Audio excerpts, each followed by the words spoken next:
Hey, my love. What are you chewing on this week? Mulling over some unexplained exhaustion, the usual wondering where my life is going, and looking at that being a pet thing from earlier. I was wondering when you'd be getting to that. Go back to the beginning. What is this? This started with Lady Domitresque, right? No, even earlier, actually. I think, keyword think, that the first bit popped up on my radar watching an ASMR roleplay video where a colony of space vampires were going to make our human character a pet. Okay, what? Well, that's Jim Chi for you, just go with it. Anyway, I got really thinking about that. Part of me was continuing the plot in my head and doing everything to topple the vampire regime, seize my freedom, start a revolution, somehow, create peace and equal rights for all, and so on and so on. But that daydream didn't really stick. All of Jim Chi's vampire characters have been ones I've liked, so I could only picture the artist creating more characters that I would wind up liking and wanting to see more of, rather than wanting to destroy. I fell into, and stayed in, the plot continuation daydreams of being the pet, see also food source, to people I actually liked. Which got me thinking, how on earth would I be so willing to give up on freedom and control of my life and myself to be so conditionally accepted? Even as something that could be seen as degrading, like being a pet. I mean, in the story it was due to blood quality, blah blah blah, and nothing at all to do with who our character was as an individual. So it wasn't because we were liked or unique, but due to what we could provide others that determined if we were going to be looked after and liked. I know people forge relationships with other people that provide them with desired experiences, so technically the transactional aspect is always present in any bond, not just this fictional one. But even knowing how conditional and impersonal, as well as hazardous, the relationship could be, I'd be very willing to give it a go for a chance of acceptance. And how much of yourself do you think you'd have to restrain or ignore to be accepted in this fiction? I'm not sure, and honestly, I don't know how much would be worth it. Okay, let's be honest. Between masking, emotional immaturity, and dismissive attachment, I've got no clue who I am. Getting cut down or ignored still hurts like hell, so being rejected for myself while being treated like a fancy vending machine would suck. I guess it depends how people treat pets. At best, you hold space for them to be themselves, provide the means of life, opportunities to learn, heal, play, and grow, and give them acceptance and compassion however they need it. Does that sound like relationships you've had with people in real life? Not really. The means of life being provided, yes. But if they're expecting cat self-sufficiency, and you're more of a scared and needy puppy, you're failing their expectations and disappointing them just by existing as yourself.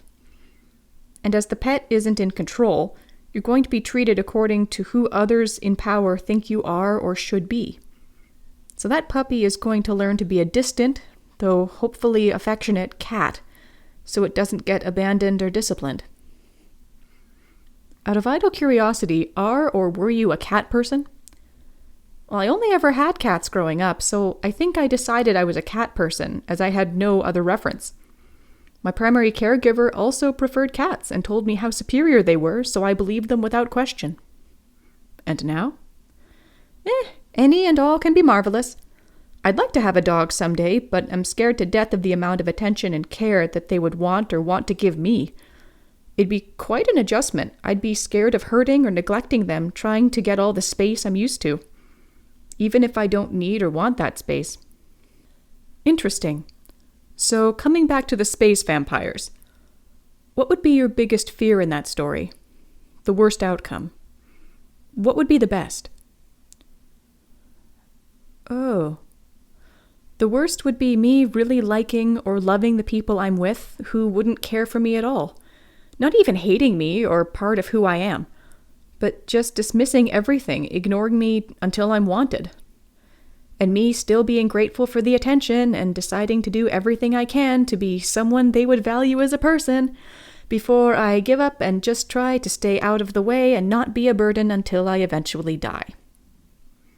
I get the feeling that's familiar. Yeah, it is. Well, what's the best outcome in this story? that I'm somehow fully myself, whoever that is, and am and feel fully loved and accepted for who I am. I get to make those reforms, and humanity is granted the rights to our lives while we somehow keep the vampires afloat. I mean, fuck it. I'd be willing to let humanity slumber and die if they weren't suffering and I got to feel loved. And, before you say anything, I fully recognize how unhealthy and selfish that sentiment is. Love and acceptance is a big need. It's the second step on Maslow's pyramid for a reason. It's still not good. I didn't say it was. Starving people will eat anything. True, but you'd still stop short of slurping up a puddle of motor oil. Or making others drink it. I think you're less likely to throw humanity under the bus while you sit in a safe place of privilege than you're thinking. Am I? In this scenario, if I were talking to the vampires about human and vampire rights and everyone was rolling their eyes or cutting me off... Yes? I don't know if that would be revealing to me people who don't love me, and that I should be myself and keep pushing for equality. Or if that scenario would be driving home how inherently worthless and flawed I am due to their lack of respect. Which do you think would be the most likely? Oh, hands down the former. If people are choosing to ignore what they feel is inconvenient for their comfort and profit at the cost of others, while their convenience, profit, and power harm you and others like you, then no matter what they say, they're not loving you as a whole, or for who you are, if at all. Though it's really hard to turn off the message that, if your valid concerns and feelings of your and others' rights and safety is being discounted, it means you're inherently wrong and stupid for bringing it up as if it were real, even when it is. Sounds like you're recognizing compassionate relationships and not willing to settle for anything less. Which would explain my solitary life. Well, just wait till you meet dog people. Did you discover anything more about this? So recently, Jim Chi put out another video, this time where a vampire turns you and pretty much adopts you. I found a similar draw in that, but more comforting because they seemed to know you beforehand and were choosing you to be a part of their family based on who you actually are. And apparently they see you as a pretty great person. You were also asked for consent, which made the whole thing even better. So what I'm looking at now is, why does that appeal so much? Is it the idea of being chosen, or that someone who is smarter and more capable than I can take me under their wing and look after me? I don't know if this is just some attraction due to my own lack of belief in my own capability to look after myself, or a lingering emotional immaturity that's keeping me at 12 years old and feeling like I need to be cared for. Maybe it's wanting your qualities to be recognized, being chosen for all of you, like you said earlier. This chap in the second video doesn't seem to be asking for anything but the opportunity and willingness to create a compassionate family bond. If I'm getting the whole old vampire makes new one thing right, they're in a position of wanting to be your guide. In the story, you've entered a whole new world and need that guidance, acceptance, holding space and support as you try, make mistakes, learn and grow. I get the impression that all people want that, not just children or people who fear they're behind in their development. Okay, but do other people want to be the smart, capable one? Or do they resent the idiots they get stuck looking after? Harsh words. Did you resent any people you've looked after? Sometimes. When it felt like I wasn't being seen or appreciated, just doing everything for someone or a group of someone's who I didn't want to be with. In addition, I was absolute shit at communicating, so I couldn't have gotten my needs met even if I'd been brave enough. So were you acting as the pet or the one in control? I feel I was doing the caretaking of the one in control while trying to be the perfect pet. at the same time. I had to not rely on others unless really necessary, but be ready to be who or what they wanted to make sure I was good enough to be worth affection. Otherwise, I was bad and not lovable. That sounds exhausting and uncomfortable. Yeah, it is. Which role fits you best? I hate to say this, hands down, pet.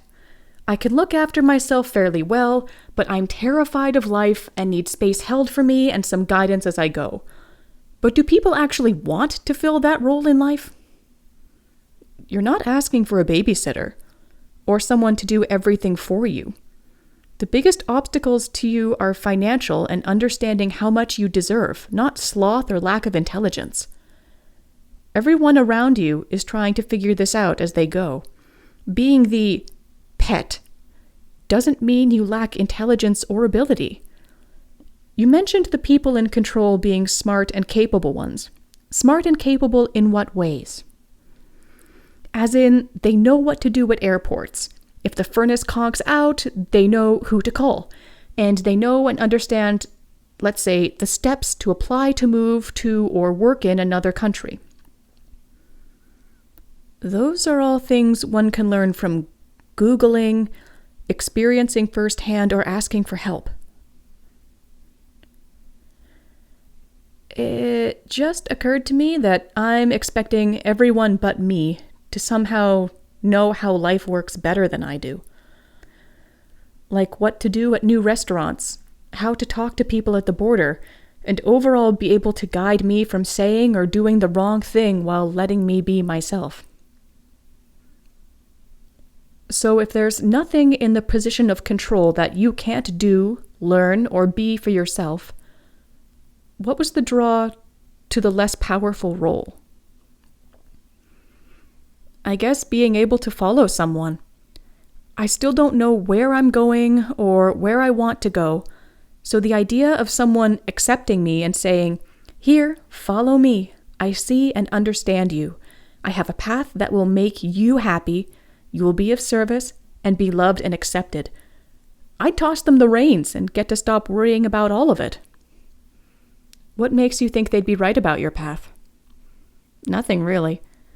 I guess hoping they had some inherent knowledge about who I am and could guide me. Though other people in life have claimed the same thing and been wrong. Did you follow their paths? And managed to convince myself that they were mine. How did they turn out? With me looking back on 2 degrees and multiple relationships at age 31 and feeling like I'd accidentally squandered time, energy, and money that I can't get back and am running out of. So to have someone powerful and in control who knows who they are, see you and feel compassion for you, invite you into their fold and have a life path for you that actually makes you happy is the ultimate fantasy. I guess. No more worrying or wondering, just getting to be, and that's good enough. How can you make that life for yourself? I don't know how I can, barring divine or supernatural intervention. My income and security depend on my being what other people want me to be, at least to some extent. I'm terrified to try new things in case they're a further waste of time and money. And I don't know myself well enough, or understand myself enough, to know where I should be headed. And I don't know how to fix that. Hence dreaming about someone who somehow knows me enough to give me some directions. That's a tough one. What should I do? What do you think? Work, wait, and watch, as usual. It won't be forever. And it gives you time to finish making that pirate shirt. Yeah, true.